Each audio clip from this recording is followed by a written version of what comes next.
Halo, apa kabar Anda semua? Mudah-mudahan selalu tetap sehat karena baru saja Menteri Kesehatan mengkonfirmasi adanya varian baru dari COVID-19. Ini kata Wakil Menteri Kesehatan, jadi fresh from oven. Dan ini katanya asalnya dari Inggris. Saya baca-baca tuh Bung Rocky, di Inggris itu katanya temuannya variannya sudah sampai 4.000 itu. Itu berita yang juga cukup serius. Terus ada juga berita soal diangkatnya Ketua Umum PBNU Said Agil Siraj sebagai komisaris utama dari PT KAI. Kemudian orang ngomong-ngomongkan apa soal protes miras kemarin. Itu Bung Rocky berita-berita yang ramai. Nah, yang lain nanti kita akan bahas juga soal safari dari Erlangga Hartarto, Ketua Umum Partai Golkar. Nah, itu safari Erlangga itu varian terbaru dalam politik nasional. Ya, jadi saya membayangkan bahwa krisis ekonomi terdeteksi dengan baik justru oleh tokoh-tokoh di dalam kabinet sendiri itu. Erick Thohir dengan sendirinya menganggap bahwa mending gue beli tiket sekarang buat ke 2024. Jadi soal macam-macam gue tinggalin lah. Nah, Said Agil adalah tiket yang udah dipegang oleh Erick Thohir itu. Karena bagaimanapun NU itu faktor yang ada terus dalam sejarah Indonesia. Jadi kalau kita dengar berita itu bahwa dia dijadikan komisaris, maka menurut saya sebetulnya itu Yunto tim sukses gitu. Jadi dari awal Said Agil saya anggap udah jadi tim sukses Erick Thohir. Oh, nanti NU gelisah atau marah mungkin, tapi kita mesti bikin analisis itu. Karena kita mesti menganggap 2024 itu adalah era baru untuk berebut potensi tokoh-tokoh yang ada sekarang. Jelas Said Agil ada di dalam putaran, Prabowo ada di dalam putaran, Nasdem di dalam putaran. Jadi saya mulai membaca bahwa pertemuan Airlangga juga adalah upaya untuk memastikan koalisi awal sejak sekarang. Dengan Nasdem sangat potensial. Nah, yang menarik sekarang kita lihat pertandingan beli tiket antara Erlangga dan Erick Thohir. Jadi ini sebetulnya pertandingan di dalam kabinet sendiri. Yang di luar tentu akan membaca dengan cara itu. Jadi jelas ada dua potensi per hari ini. Satu adalah Erick Thohir. Jelas itu sinyalnya bahwa ya apa di komisaris kan Pak Said Agil juga merasa ya sebagai komisaris masa saya digaji hanya untuk soal-soal yang lebih dari itu penghasilan Pak Said Agil kalau mau bermain politik. Tapi bagi Erick Thohir, ini adalah tiket menuju 2024. Jadi Said Agil adalah tiket, atau NU adalah tiket. Nanti turunannya macam-macam, PKB segala macam tuh. Tiket pertama udah ada, jadi karena musim kompetisi banyak yang tertunda COVID, maka sebagai penggemar sepak bola, Erick Thohir nggak tahan, mending dia beli tiket sekarang untuk kompetisi 2024. Namanya tuh Liga utama kabinet ada di Erick Thohir dengan non playing captain adalah Said Agil sebagai tim sukses ya. Oke. Nah, jadi ini memang menarik gerakan dari Airlangga ini. Rupanya dia sudah dikonfirmasi ada pertemuan tanggal 14 Februari lalu dan foto-fotonya memang sempat beredar. Ya kan, bagaimana mereka berdua naik mobil golf, ada helikopter di belakangnya gitu. Tapi pada waktu itu tidak ada konfirmasi. Nah, sekarang diakui ada pertemuan itu dan waktu itu Golkar. Nah, ini menarik. Nasdem sudah menawarkan akan membuat konvensi capres gitu kan gayanya Nasdem, dan kemudian pada Erlangga ditawari untuk bergabung. Jadi rupanya ada rencana gabungan antara Nasdem Golkar membuat konvensi capres, tapi kelihatannya Golkar belum tertarik.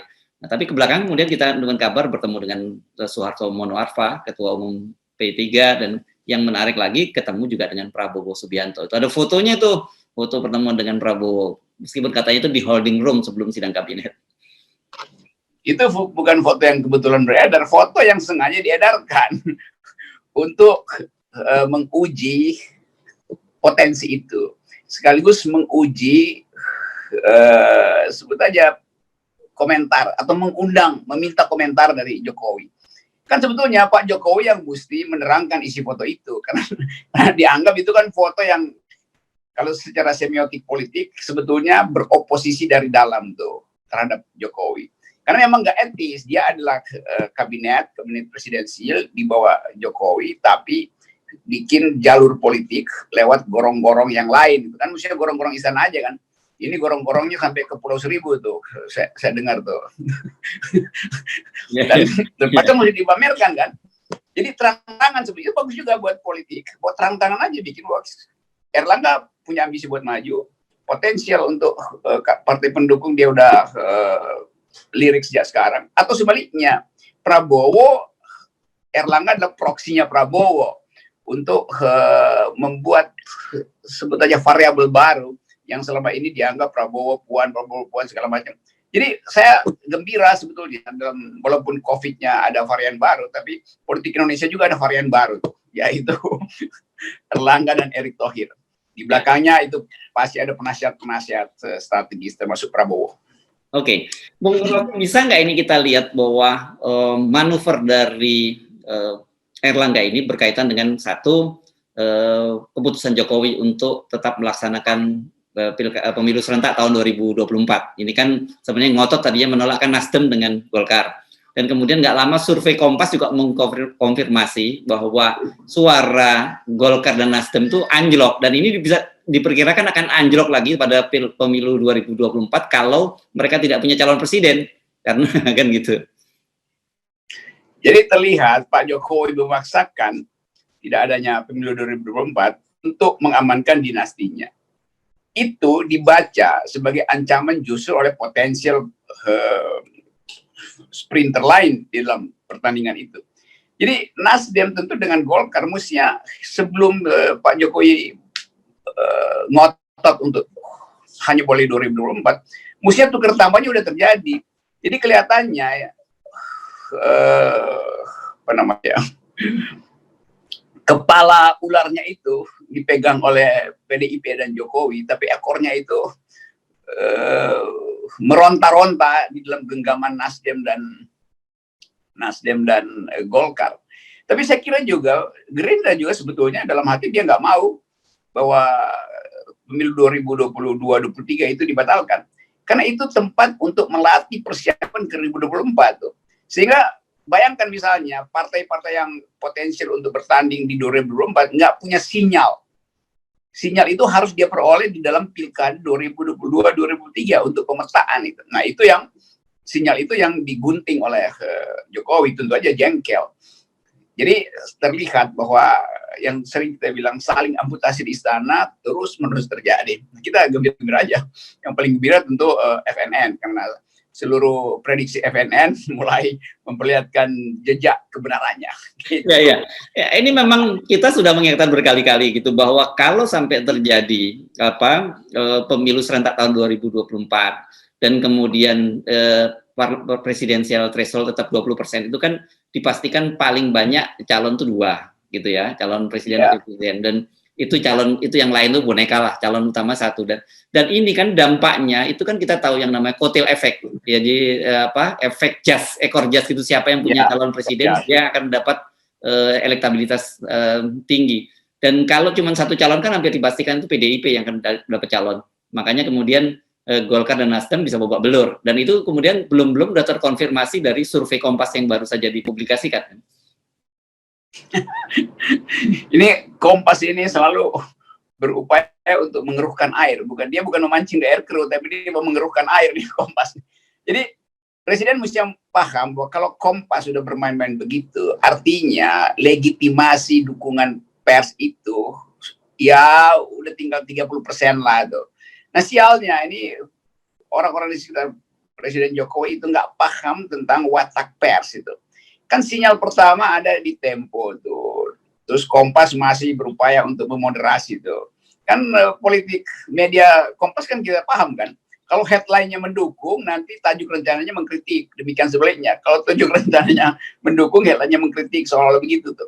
Ini booster dan influencer istana termasuk penasihat presiden ini buta huruf terhadap hermeneutika politik media, terutama Kompas.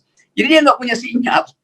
Ini soalnya kalau istana itu tetap lidahnya lebih panjang dari akalnya, sehingga nggak mampu untuk mengolah sinyal yang dibuat oleh media.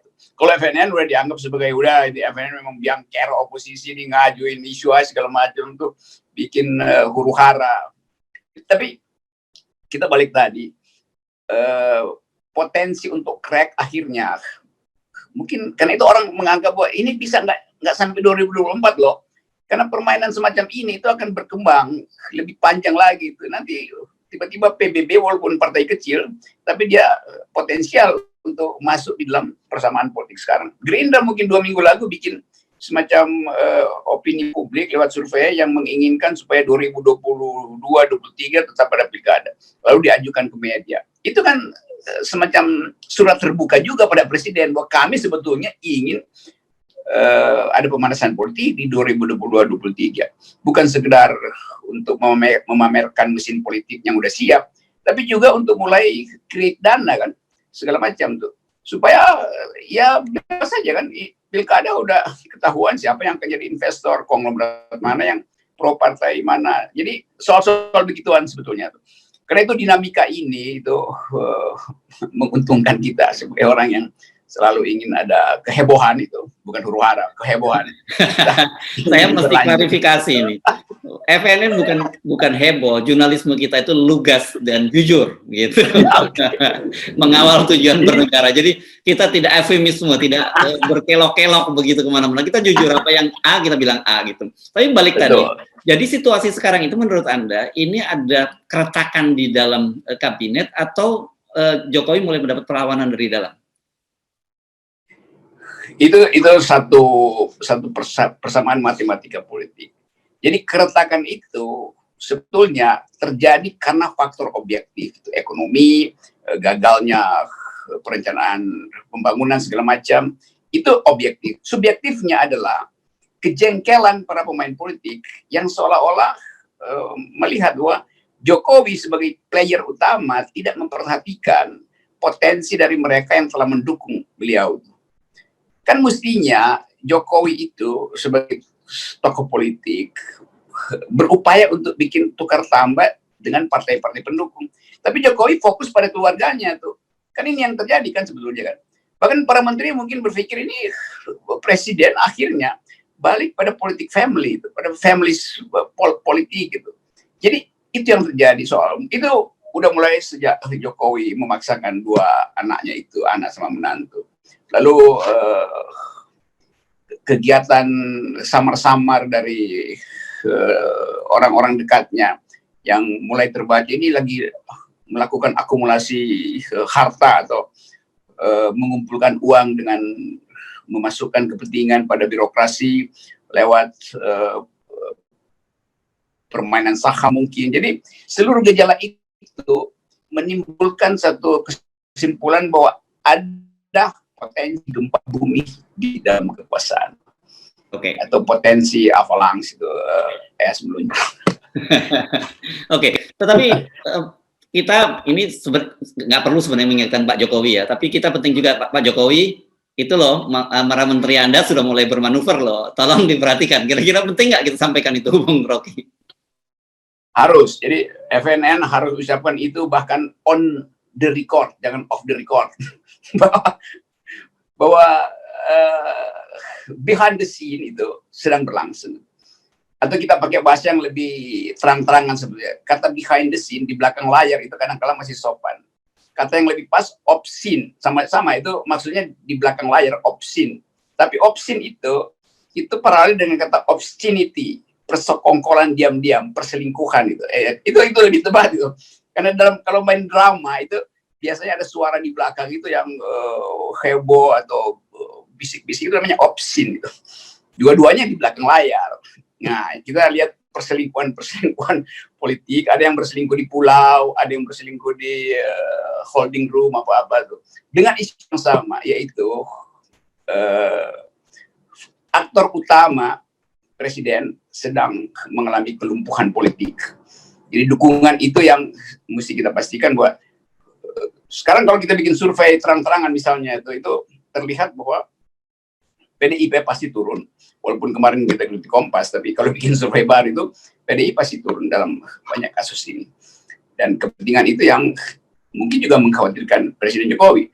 Tetapi di ujung permainan ini sangat mungkin Presiden Jokowi juga akhirnya ikut arus yang oposisi di dalam kabinet. Jadi Presiden nanti akan beroposisi dengan PDIP itu. Nah, itu yang kita mau lihat sebagai end game-nya itu. Dan itu mungkin saja terjadi. Oke. Tapi yang penting bahwa kita kalau ada terjadi apa-apa, kita jangan ikut disalahkan karena kita sudah mengingatkan gitu pada Pak Jokowi, ya, Bung Rocky. Ya, saya senang kita bahas ini pagi-pagi supaya bisa berkembang sebagai isu. Sekali layar terkembang, tak surut perahu menempuh badai. Itu menjadi semangat baru dari Erick Thohir dan Airlangga. Baik. Karena mereka masing-masing ingin buka layar sendiri, itu nggak mau lagi pakai perahu yang sama. Baik. Kira-kira begitu tuh. Yes. Kita ngomongin ini cicil, kalau istilah netizen kita bikin analisis yang tipis-tipis dulu gitu, yang tebal belakangan ya. Oke. Terima kasih, Bung Rocky. Sip.